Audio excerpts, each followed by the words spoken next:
So hello and thank you for tuning into the webinar series, Sustainability and Climate Change in Northern Ireland. Today we had Joseph Ireland as our guest speaker.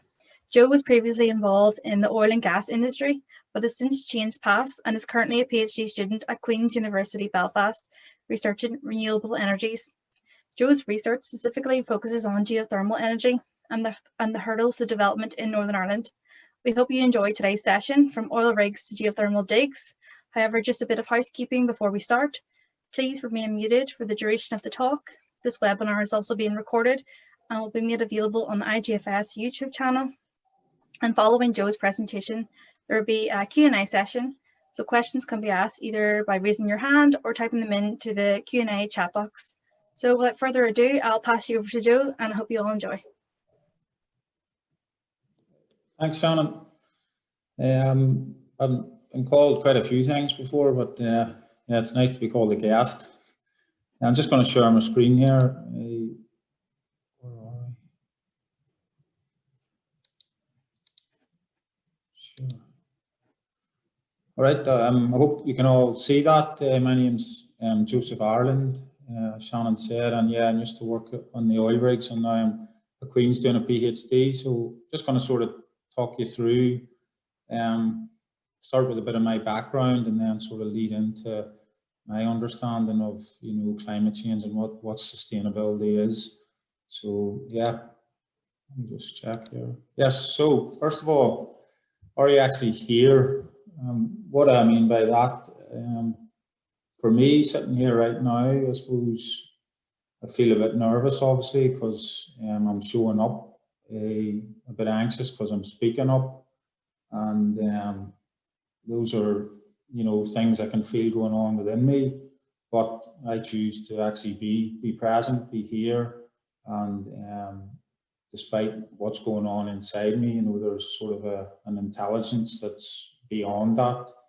So yeah, just like ask everyone, feel your feet on the ground. This is how I sort of ground myself and get prepared for showing up. Feel your feet on the ground. I often close my eyes. Just be aware that we're actually on, like your feet are on the ground of a planet, a rock, a hot rock at that, that's spinning at 1,000 miles an hour. It's nearly 13,000 kilometers in diameter.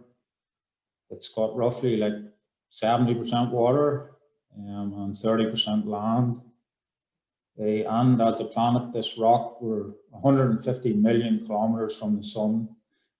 It's just mad when you think about it. We're in a galaxy called the Milky Way, and that's a bit mental. And we're one of billions of galaxies within the universe. So that always sort of grounds me when I start to be aware of how small I am in the grand scale of things. So as the Queen Mother says, let's not take ourselves too seriously, because none of us has a monopoly on wisdom. So we're all just amateurs here, and that's what I term myself as, an amateur human being. Like, I'm just here having this experience and doing it for the love of it. So yeah, I hope you're all a wee bit more here. So yeah, who am I? I'm a direct product of my parents here down in the bottom left-hand corner. If they're listening, Tom and Margaret, yeah, to try to put into words the gratitude I have for my parents is, yeah, it's quite emotional. They just basically dedicated their lives so that I can sit here today and speak to you people. So putting that in words is, yeah, it would be quite a task, but it's a task I'm willing to do every day for the rest of my life, to show up and show gratitude for what I've been given. Yeah, so that's my mum and dad and my two nieces, my god niece Florence and my other niece Maggie Rose. This is where I grew up, at the harbour in Newcastle. Great spot. Anyone that knows me knows I'm quite passionate about it. Top left here, I went to school in St. Louis and Kilkeel, and played quite a lot of football up there, and I very much enjoyed my time in school, met a lot of good friends. Then I ventured to Queen's University down the bottom right here to do civil engineering. I completed a master's there, and on the top right here I played a bit more football there. That's Dick Clerkin in the photograph. He's actually a distant cousin of mine, and he did engineering at Queen's as well. got photos in Clonus in the Mechanic Cup. And that photo wasn't yesterday because it didn't have a beard. And I know what you're thinking of. I'm Benjamin Button, I'm getting younger looking all the time. Yeah, so during my time at Queen's, did a placement year with Farns Construction in civil engineering, and also during that year set up a business down here with two good friends of mine doing energy assessments on buildings. So we got qualified during our placement year and set up a business, and then I studied part-time to complete my master's while working in the business. Then when I graduated, headed off to San Francisco to play football, Gaelic football, and worked for a company called Q Builders in Palo Alto, where Facebook are based. And at that stage, I'd already interviewed with BP and I had the job, but I asked them to defer it for a year, and I was given the green light. So I went over there and had a great year playing football, and then returned to join the oil and gas industry. So yeah, I'd probably say before I actually joined the oil and gas industry, I'd never seen an oil rig, didn't know anything about it. One of my friends had applied, and I applied for the crack, more or less. And yeah, I actually came, I think it was 3 weeks late to join BP because I was still playing football for Brentford when I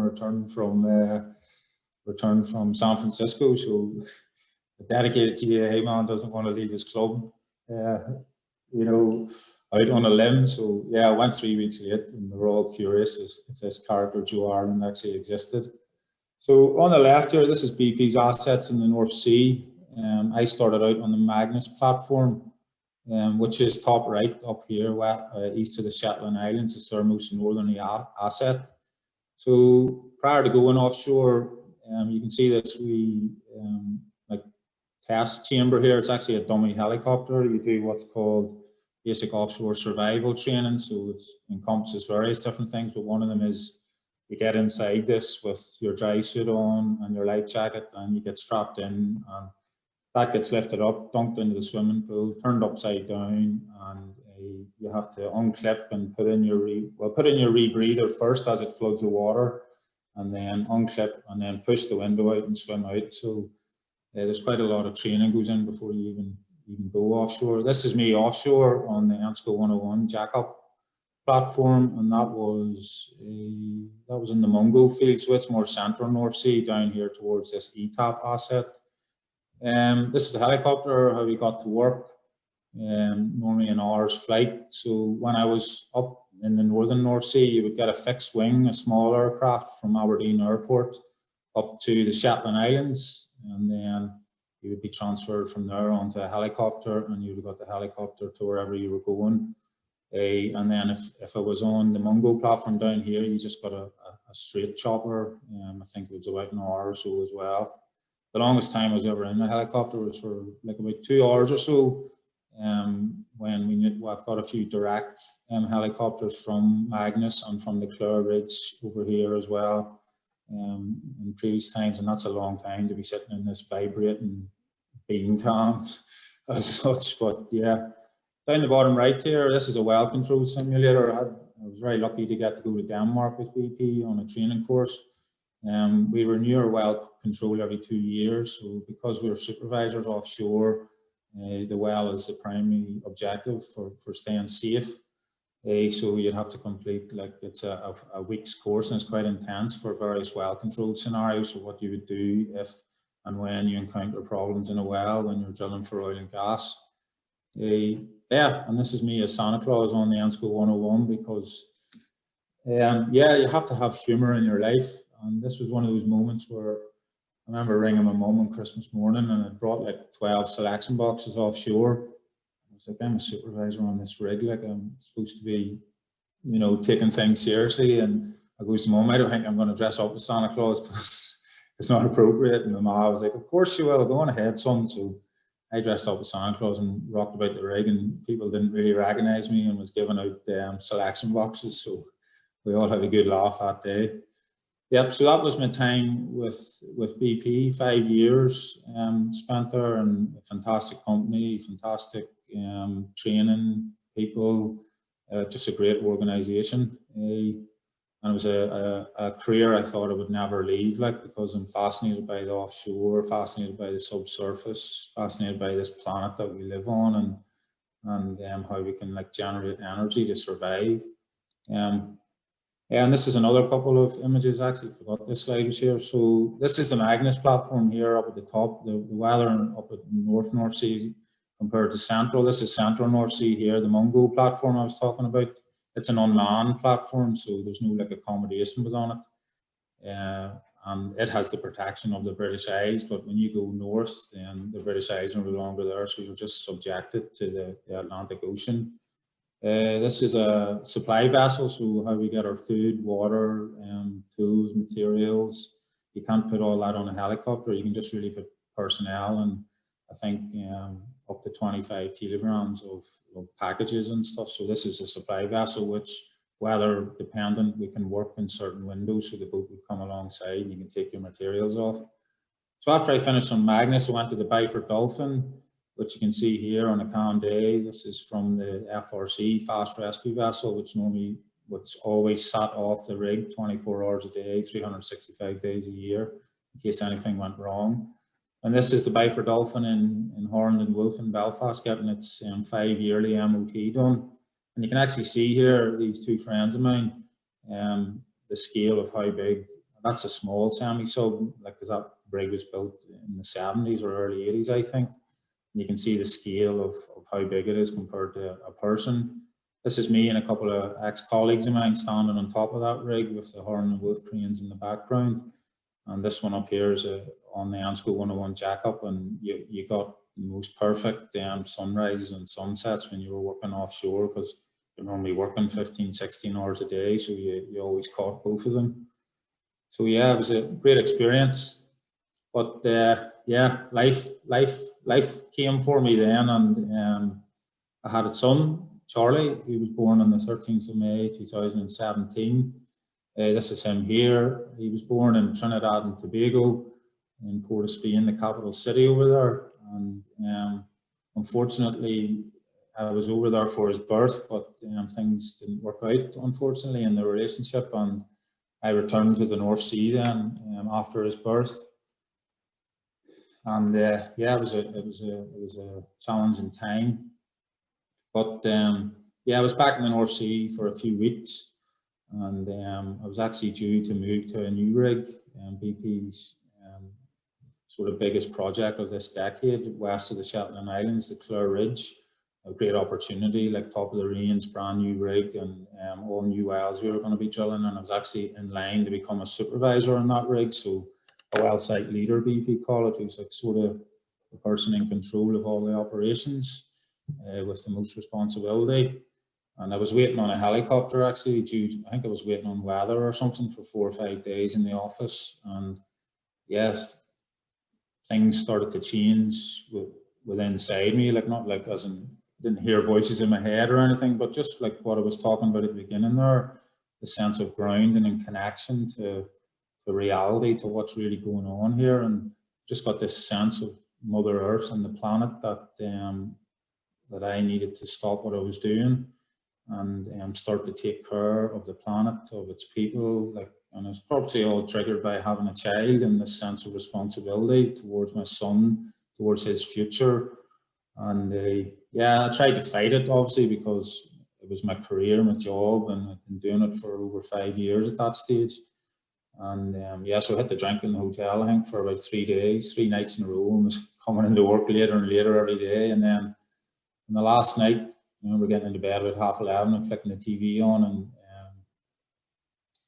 a, what do you call it, Avatar was on, Avatar. And yeah, there's some quotes in it about like that energy is neither created or destroyed, it just like transforms from one form to another. And this sense of like people have 2 lives to live, and when they're born again, you know, that they're welcomed by their people. So I was like, what is going on here?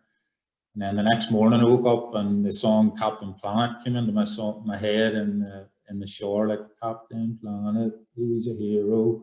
That the other one came in, and I was standing in the shower and I was like, right, I have to go over here and resign. So I went over to the office and just, you know, called my boss in and was like, Anton, like, how do I resign? I have to leave. And obviously this was very much unexpected, but I think it took a couple of days with HR and different things, and I did resign and came home. And yeah, BP contacted me a couple of days later and were like, you know, that was pretty rash what you did there. You know, do you want to take some time, and you know, we can take that back, and yeah, just think about it. So I took a year off then and thought about it. I took a year at home and worked for my dad in the family business, Ireland's Appliance Centre. Came home to where I was safe and where I could, you know, start to reevaluate things and relook at the direction I wanted to take the rest of my life. You know, it got to that stage. So where did I want to go with the rest of my life? So yeah, it was great working with my family, giving a bit back with my brother and my mum and my dad, and my sisters would be calling in. And yeah, so this is Satellite Joe here, and Tumble Dryer Tom, and our vans here. And this was at Halloween night there. Someone did a fireworks display at the end of the pier. I'm not sure who it was, but it was good. Yeah, so worked for them for I think it was 2 years actually, maybe. And then I was in a bar watching Six Nations rugby, and one of my old supervisors came over to me and asked me, "Oh, what are you doing with your life now? Joe, you still in the rigs?" And I was like, "No, I've packed it in, and working for my dad, and you know, just enjoying life at home here in the Mourne Mountains." And he was like, "Sure, come back to Queens and do a PhD." And I was like, "No, I just about got through that master's. I don't think I would bother, but what's the topic?" So he sent me over it on the Monday. David Hughes sent me over on the Monday, but it was looking at glacial till properties in Northern Ireland, like properties of soils, and it didn't really, you know, it didn't really click with me. So I just was curious. So I flicked through other PhDs and I found one on geothermal, looking at the subsurface in Belfast. And yeah, I applied for it and got it. So I started a year ago in October past. So it's looking at geothermal energy for here in Northern Ireland. Like, we've got a really diverse geology here, despite being a small country. Like from the Mourne Mountains to the, you know, the Marble Arch Caves, limestone. We've got granite here. If you go north, you're into sandstones over towards Lough Neagh. There's more sandstone, and it's quite diverse. So yeah, the borehole site location I'm looking at is just here. So off the, just like south of the Queen's main campus, the David Kerr building and the Ashby there, where the School of Mechanical and Civil Engineering are. And then a car park, basically. There's 3 wells drilled into this, the Sherwood Sandstone Formation, it's called. So if you look up in the top picture here, you can sort of see the Lagan Valley, this like light sort of pinky pale colour. So that's the Sherwood Sandstone Formation that lies beneath Belfast. So if you drill 30-40 metres, you'll hit through the sort of superficial rock at the top, you'll hit the Sherwood Sandstone Formation, which is basically like an oil and gas reservoir, but it's sitting much shallower. So offshore in BP, historically, we'd be drilling you know, kilometres deep. The longest well we actually drilled on the Magnus platform was MP57, and it was an 8.5 kilometre well. We actually got stuck in the reservoir at 8.5 kilometres with our drilling assembly, and had to abandon that well and put explosives down the drill pipe and sever the pipe, and abandon the hole then, but it was recompleted at a later date. Yeah, so back to here. So this is quite shallow compared to that, but it's the same type of rock. It's very porous and permeable. So if you drill into it, it's like drilling into a sponge. You can just pump water. We have water here, obviously, in a reservoir. It's oil and gas, but it's water here. If you drill in, you can pump out water. And the Sherwood Sandstone in the Belfast area is up to 300 metres thick. So you have this massive 300 metre thick body of water just sitting there. And groundwater temperatures are quite stable because, like, the Earth's always cooling. So as you go deeper, you have this constant source of energy, like radiating from the very core of the planet, which keeps replenishing because the Earth keeps giving heat out. We're essentially cooling at a very, very slow rate. So the temperature, as you drill down deeper and deeper, you know, increases as you get closer to the centre. But we're very shallow here, a few hundred metres, so the temperatures aren't that high. We're looking at about 100 metres in the wells I'm looking at. Temperature ranges from about 12 to 15 degrees Celsius. So that temperature is very useful for a heat pump. If you feed a heat pump with 15 degrees Celsius, like a ground source heat pump, it can use that then to build it up and feed then like a underfloor heating system or heat a building. But that's not what we're looking at. We're looking at what's called aquifer thermal energy storage. So this big body of water in the sandstone beneath Belfast is called an aquifer.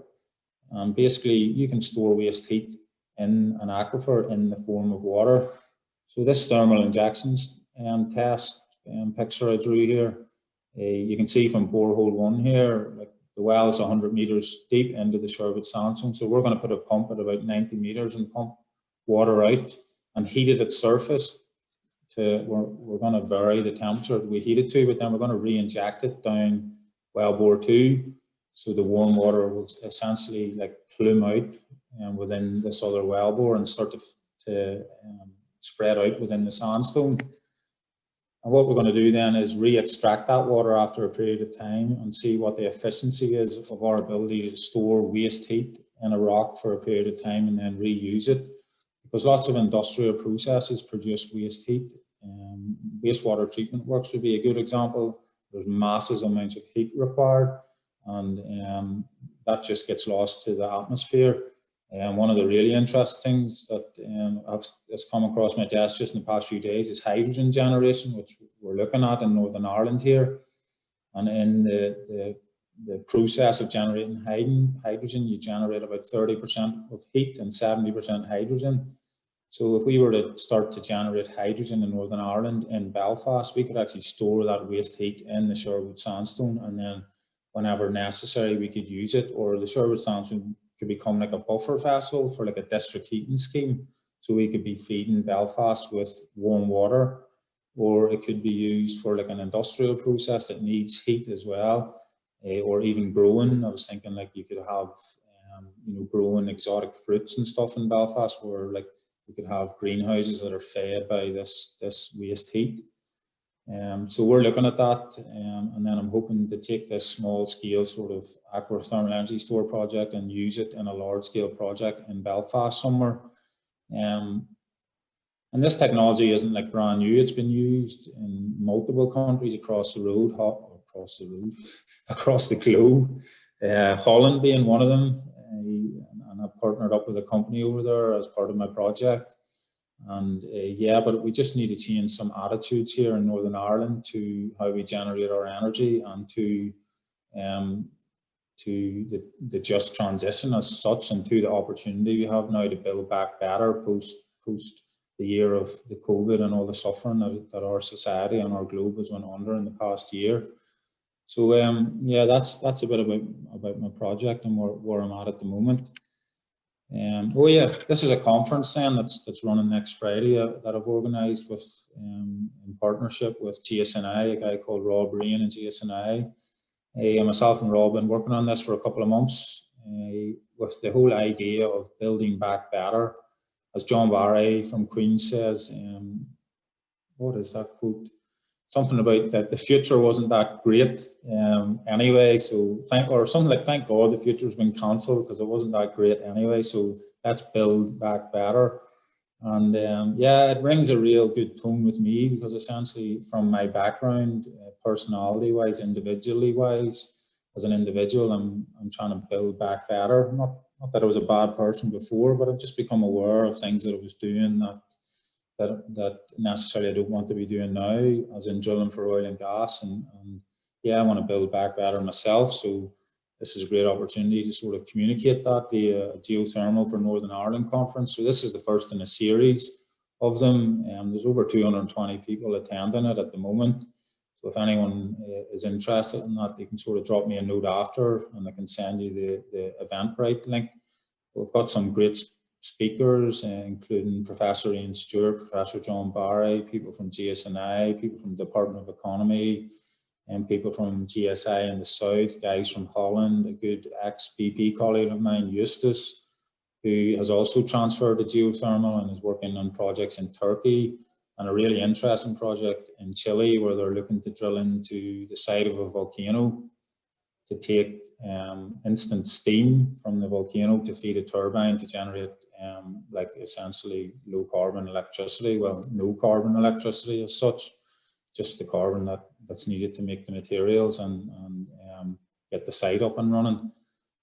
Yeah, so if you're having interest in that, get in touch with me after this talk, after I've finished talking, if we ever get there. So this is led up to this point. So is it the climate that has to change? And is it the planet that we have to sustain? Because everyone talks about climate change as if like we have to change the climate, and about sustainability and sustaining the planet. And for me, for us to do that, it's at an individual level. It's individuality. People need to become individuals and change themselves. So like the fundamental thing is it has to start at grassroots. So within yourself, once you've changed yourself, if you feel that's necessary, of course, then you can start to contribute to these other things. So yeah, I've drew a few pictures here. I like to draw. I'm not good on PowerPoint. So this is my take on things, my opinion, by the way. So if it's not up your alleyway, you know, that's okay. So sustain the individual. This is a process I suppose I've been going through since, you know, leaving BP and having a good look at myself. It's been a bit of a therapeutic journey, and I've got help for that journey. I've actually personally myself been in therapy for nearly 4 years now, and again, I actually can't put into words how important that is in my weekly routine to go and get the opportunity to have a look at myself and evaluate things, evaluate my values, behaviours, attitudes, how I show up, how I dress, just everything about me. Basically, it's invaluable, the therapeutic journey, in my opinion. So sustain the individual, and how do we do that? For me, I had to come back home. I had to come to my grassroots. I had to essentially become like a seed again, restarting again, developing and growing your individual values and behaviour at like a core sort of root level of your personality, and having a look at things like your leadership skills. What are your self-esteem levels? Do you care for yourself? Like, how do you care? Do you have a self-care program? And maturity, going into an adult and starting to contribute to the world in that way. Compassion, how compassionate are you towards other human beings and other species on this planet? Are you aware of yourself, how you conduct yourself, how you behave, how your behaviour influences other people? Empathy, where are you with that? Honour, commitment. These are all just things that I was looking at. I mean, that's not necessarily, you know, sit with yourselves. But that's what I did learn to sustain myself on an individual level, and that's an ongoing process. Like every day is a new day and a new challenge to do that. Yeah, so part B of that was all done, you know, as I said, in the therapeutic environment and just in general by myself. But that's all well and good. You know, keeping it beneath the surface, but it has to come out. You have to express these things, because if you suppress them, then what's the benefit to you and to everyone else that's here? So you have to do things like starting to reach out, starting to show up, starting to share and grow, starting to love, starting to speak your truth, and not to be afraid. Like sitting here this morning before I started here, I was afraid, but it's just fear. You know, just talk about it. I'm afraid. Oh, okay, I'm happy.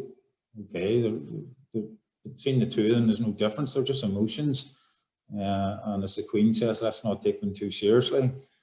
Yeah, so like these things that we worked on, or I worked on beneath the surface, then start to come out in your daily life if you let them.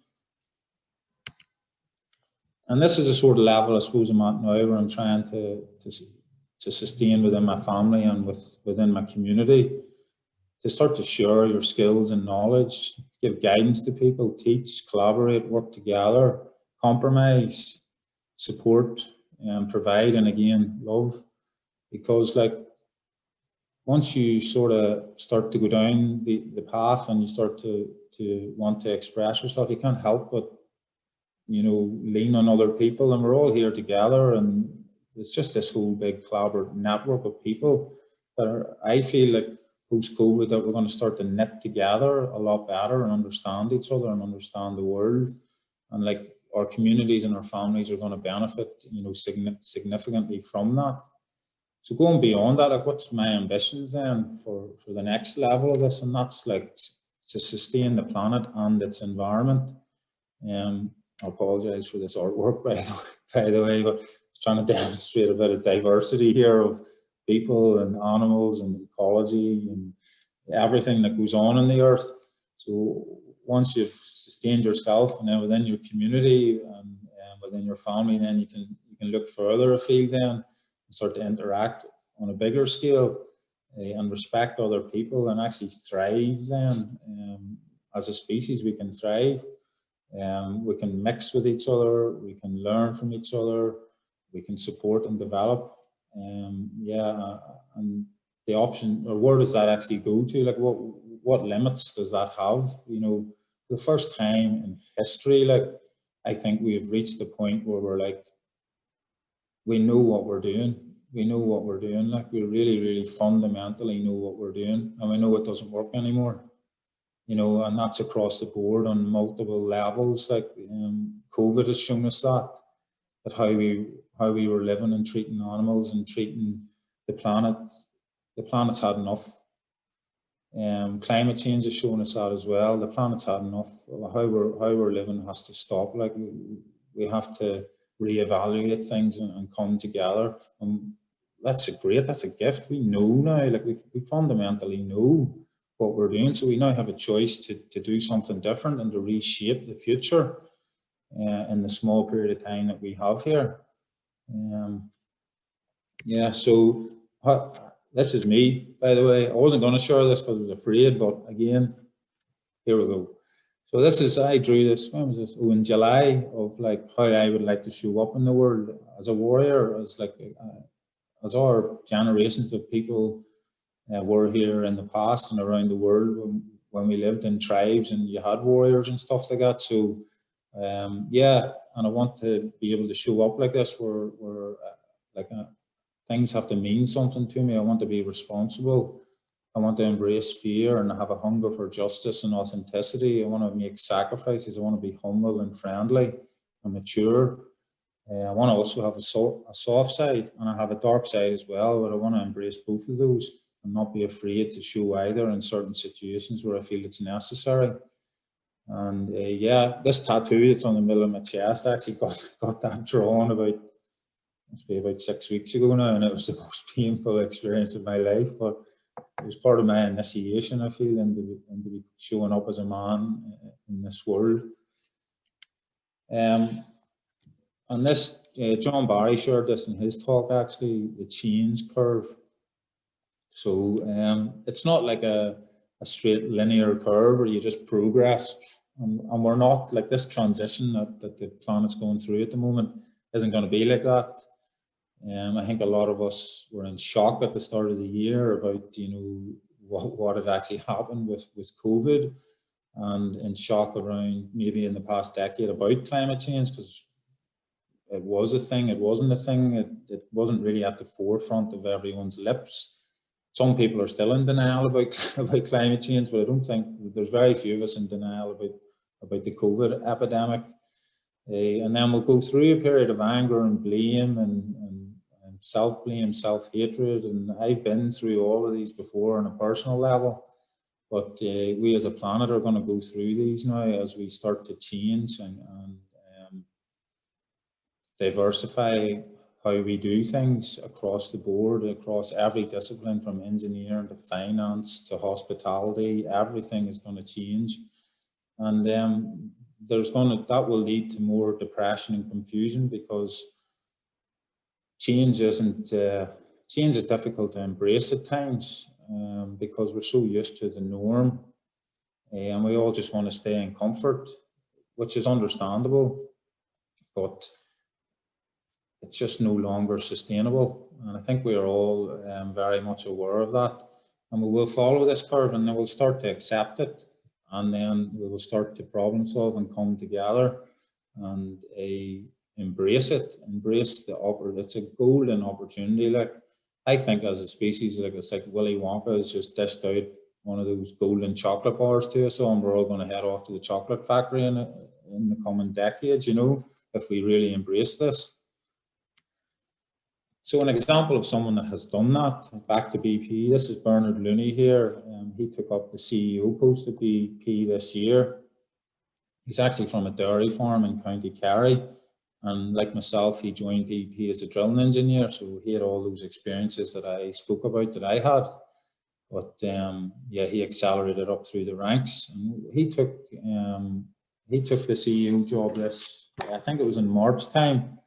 And I listened to a talk he did the other day, and it blew my socks off. Like, he said the first thing he did when he took up the post was listen. He listened. We've had 2 years, and he listened. He listened to his stakeholders. He listened to the people within the company, and he listened to the planet and society. And he made a choice then that things had to change within BP. And he announced a net zero target for BP by 2050 or sooner. And Greenpeace actually welcomed this target. They sent BP like a message to say, like, we welcome this. And a year previous to that, they barricaded the St. James Square BP headquarters in London. And look at that change in a year. So they're going to focus on these things over here now. Hold on, I get a picture of myself out of the way. They're going to focus to getting to net zero, caring for our planet and improving people and their lives. I can't believe that. And Bernard Looney said in his talk, our fundamental business is oil and gas and has been for 111 years, but the time has come to change. BP employs 70,000 people. Can you imagine the scale of that change and what's going to, and the scale of anxiety around that change and the challenge that that man must face, in not only from his stakeholders but from his staff and from everyone on the planet, that he's announced this and now he has to deliver it. And he mentioned in his talk that he's no different to any of the rest of us. He has fears and anxieties and worries, and he actually uses the Headspace app at night, you know, to get him to sleep and relax and do the sort of the stuff I talked about at the beginning and showing up. So yeah, I was really impressed with him and what he has done since taking up post within BP. So hats off, Bernard. Well done. So within the context of Northern Ireland, then, where are we in what we're delivering? And unfortunately, this message isn't as a joyful one as the BP one. So yeah, we have a government now under the New Decade, New Approach. And this document, if you haven't read it, is a great read, because there's actually a section dedicated to climate change within it. And they have strategies to tackle climate change and to reach the targets set out in the Paris Agreement from the United Nations. So the Department for Economy are currently drafting a new energy strategy. If you see in the middle here, this is an extract from that New Decade, New Approach. This is the front page of it here. So a new energy strategy is currently being drafted by the Department for Economy. There's some great work going on there by Diane Dodds and her team. And the executive should bring forward a Climate Change Act to give environmental targets and with a strong legal underpinning. So Edwin Poots here on the left, whom I've been writing to for 5 or 6 months now, is responsible for doing this. And yeah, I can't help but say that I'm disappointed in Edwin Poots. As a human being, I respect him and care for him, but in relation to him taking responsibility and doing his job, I strongly disagree that he's not doing that. And that this point below, the Climate Change Act, the executive will establish an independent environmental protection agency to oversee this work from the Climate Change Act. So Evan Poots said in July that he would not be found wanting in delivery of a Climate Change Act for Northern Ireland, but he said that to deliver it within 3 months was impossible. So all the other parties apart from the DUP got together and drafted a climate change bill within 90 days that was submitted on the 21st of October, I think it was the 21st, to the executive within 90 days. And I wrote to Edmund Poots, with 7 or 8 letters have been exchanged now, and I was like, this is great, you know, you've got this climate change bill now, and you know, are you going to embrace it? Have you read it? What's your team doing? Are they going to integrate it with our work? Or this is, you know, I was really sort of positive about it all. And I got this letter back then on his behalf saying, like, you know, thank you for your letter. This was 6 weeks after the bill got submitted. The minister has yet had the opportunity to view the private member's climate change bill. On receipt of the bill, this word here really annoys me, like on receipt of the bill, he has received it. He will consider it in depth and will bring his findings to the executive. I'm just silent on that. Like on receipt of the bill, like I have to personally go up and give it to him or read it to him. He's the Minister for Agriculture and the Environment, and he hasn't read this bill that has been submitted that can change the history of Northern Ireland in relation to our attitude towards climate change. The Republic of Ireland have done it, Wales have done it, England have done it, and Scotland have done it. Like we share this island with the Republic. So like the things that we do or don't do up here impact the people down there. So it's essentially like having a boat on the sea and there's holes in the front and the back of the boat. The Republic have accepted there's holes in the back of the boat down in the south, and they're doing things to stop water coming in to sink the boat. But up in the north here, we know it's coming in, but we won't do anything. Yes, the private sector and a lot of individuals are, but at a government level, it's not happening, and it needs to happen. It's just not acceptable. And I think that Edmund Poots could do with taking a good leaf out of Bernard Looney's book and showing some more leadership, and not just, you know, focusing on agriculture and starting to look at the environment as well. Like this is across the board where change is going to have to happen.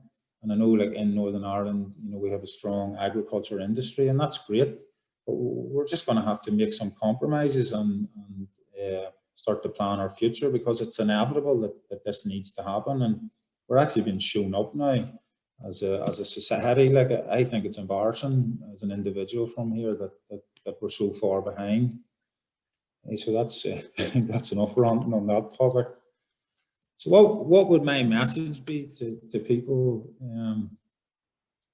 I think it is to become curious initially on an individual level, like to become curious as to who you are on this planet and to this experience you're having, like beyond all your fears and anxieties and worries, like actually beyond that at your very, very deep level of human being, like what is actually going on here? Because all of the emotions that we have they're just fleeting. They come and they go and they pass. But beyond that, like we are very, very intelligent, and we are very, very creative, imaginative, fun and joyful people. So I've been curious about this for a while now, and I want to start my own consultancy called Apogee. And the word apogee means at the point at which the moon is its furthest from the earth. So at this time of the year, the moon's very close to the earth, where we have the big harvest moons and stuff, but during the summer it reaches its peak. So like climax, sort of accumulation, these sorts of words, like reaching your potential.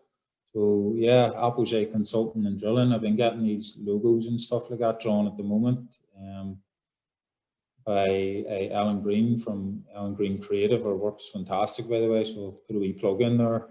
But yeah, I'm just curious to what my limits are as an individual in expressing myself and being a human being. So I haven't like patented this, by the way, so if anyone's watching that wants to steal my idea, please don't. Yeah, and this is another thing that I'm curious about. This was in April this year, actually. I just realized one day that I have hands and I can do things with them. I can express myself. I can, yeah, and I drew around it on a BP piece of paper, very strangely enough, that I actually have a hand and I can use my hand to do things. And with like these hands, I can create. I have a choice to create or I can destroy, but I have a choice. And going forward in my life, I choose to create. And like after this, I'll probably be like, I express myself quite a lot there and said things that people don't know about me. I'll probably be afraid I might go and hide under the table for a couple of days, but I'll come back out. We all have these cycles of emotions, of ups and downs and backs and forwards, but the main goal is to keep growing and keep going in one direction. So I'll just leave you with this final slide, like that your comfort zone is over there on the left, but no magic happens in there, and step out of it, like step out and express yourselves. So yeah, that's me sort of finished up there. I think I rambled on for long enough, but I hope it made sense. Well, that was brilliant. Thank you very much. So I think what you're describing there is what, would you say, eco-guilt? Like an eco-anxiety, and you've definitely shown ways to overcome that, and very powerful message. Yeah, so we have time for questions. If anyone has any, just type them into the Q&A section.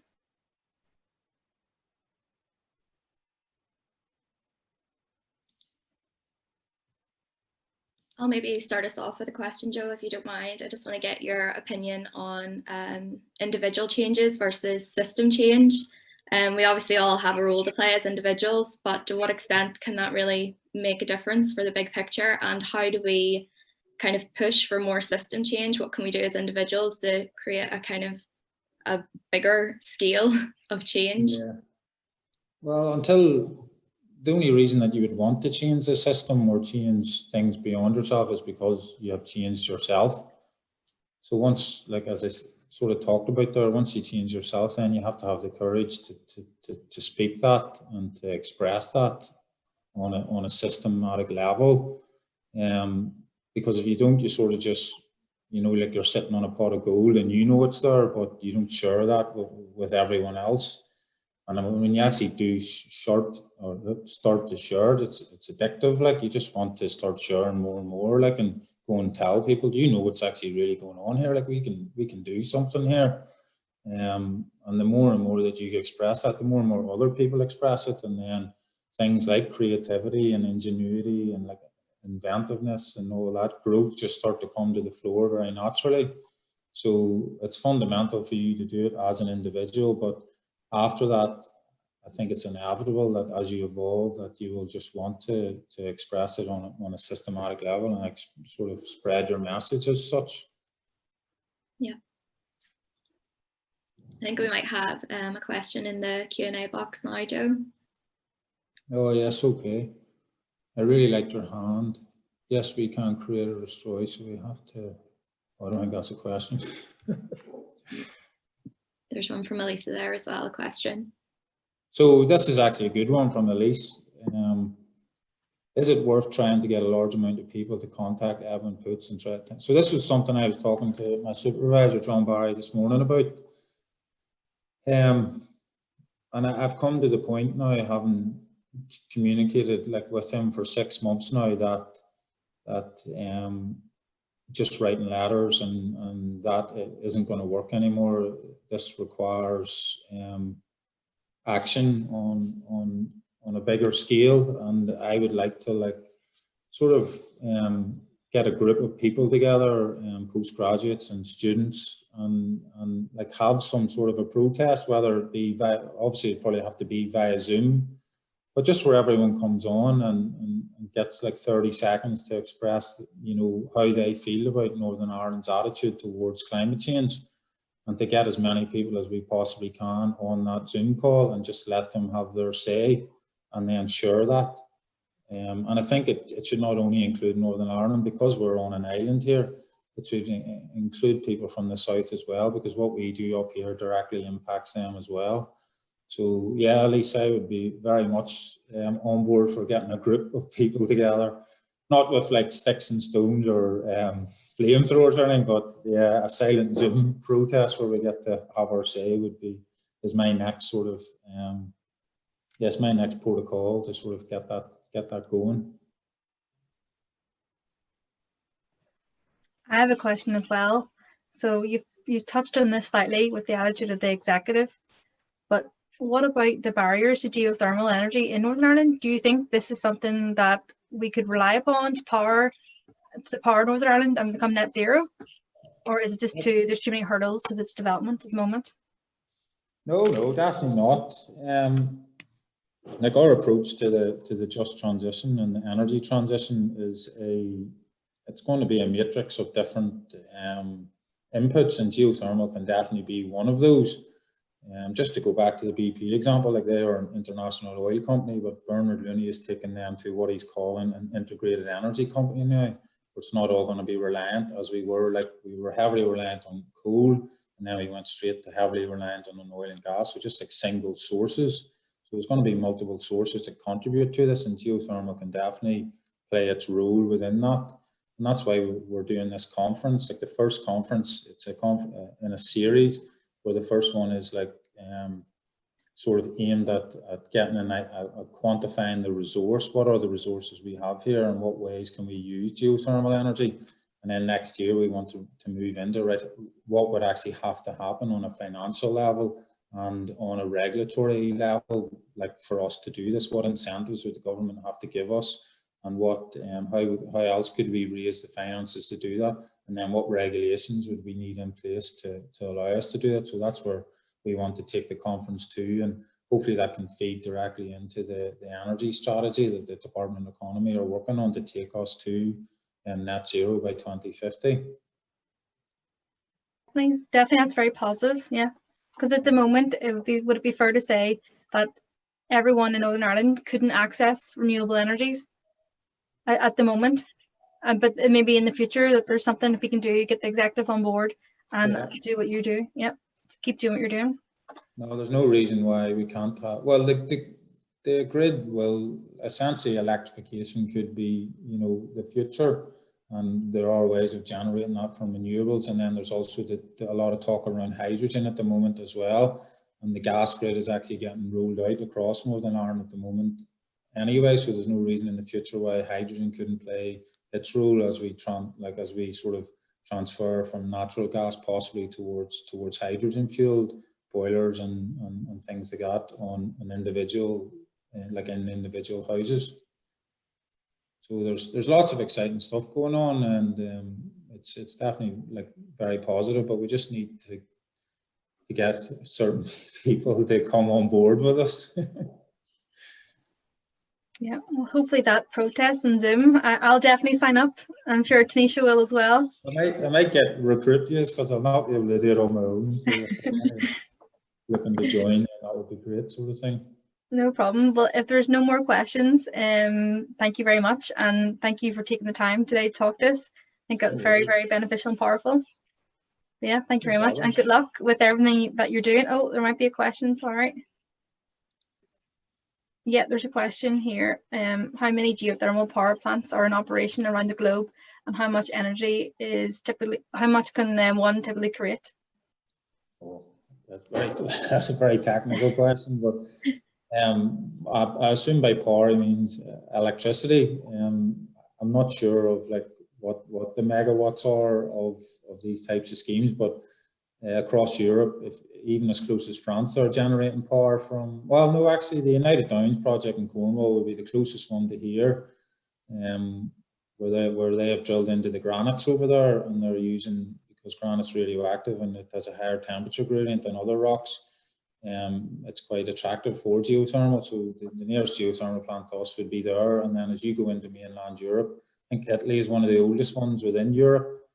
And then France and Iceland, I'm pretty sure, is nearly 100% geothermal power, because they're on a tectonic plate, so they've got access to a lot higher temperature gradients, but a lot of South American countries as well. So there's loads of people doing this over the world, but it's just a matter of us sort of quantifying what our resources are and how we can best utilize them, and whether that's for power generation or sort of heating and cooling purposes. That's what we're hoping to tease out within this conference series. So I'm sorry I can't give the exact technical figures, but I don't have them to hand. Could one power plant power like the whole of Northern Ireland, say, or the whole? Yeah. It really depends on the resource. It's very much being able to, and that's something that within Northern Ireland happened yet is like quantifying what is actually there and what power can we generate from that. So there's always a risk with geothermal because you're drilling, for those types of projects, you're drilling a few kilometers down into the earth and you assess what's there based on like offset well data, and we don't have a lot of offset wells here. So then you're there's a bit of guesswork to be done and risk reduction around the sort of geothermal model that you would be taking forward from that. So there's just more work to be done, but it's very much possible that we could have a power plant here in the future, but as to the size of it, that's still up for investigation. Yeah, no problem. Well, thank you. Oh wait, there might be another one. Sorry, do you want to go on ahead, Tanisha? Okay, so Callum saying that was a powerful story and inspirational outlook, Joe. You spoke about the potential for district heating in Belfast. Has there been much research into this that you're aware of? Yeah. So in Ballymena a number of years ago, a geothermal district heating scheme was approved, and like all the stuff I talked about there about identifying the resource and reducing the risk, that was all completed, but it fell at the last hurdle. And I think it was on a government level where like something happened where the project didn't go ahead. But in relation to Belfast sits on that Sherwood sandstone that I'm talking about, and it has a massive potential for a district heating scheme. And the answer to that question is yes, that it, like in conjunction with my individual research, I'm sort of looking at a bigger scale project within Belfast with some of the larger companies within Belfast, and it includes the Harbour Commission and some other big companies that we're looking at, but I don't want to say too much about it at the minute because it's very much high level, but yes, like that's one of my goals in the future is to have a large scale geothermal project in Belfast, most definitely. So thanks for that, Callum. Okay, I think we'll leave it there. But thank you to everyone who's attended today, and thank you, Joe. And yeah, we'll just say good luck and hope to see you again, and might see you in the news with the climate change bill. I'll be seeing you when you sign up to give me a hand. Oh yes, of course, and for your conference next week as well. Yeah. If anyone wants to attend that, feel free to get in touch, and I can get them the Eventbrite invite. And even if you want to contact our email address as well, which would be in your link to register, and we can pass you on Joe's details as well. But thank you very much, and everyone have a good weekend.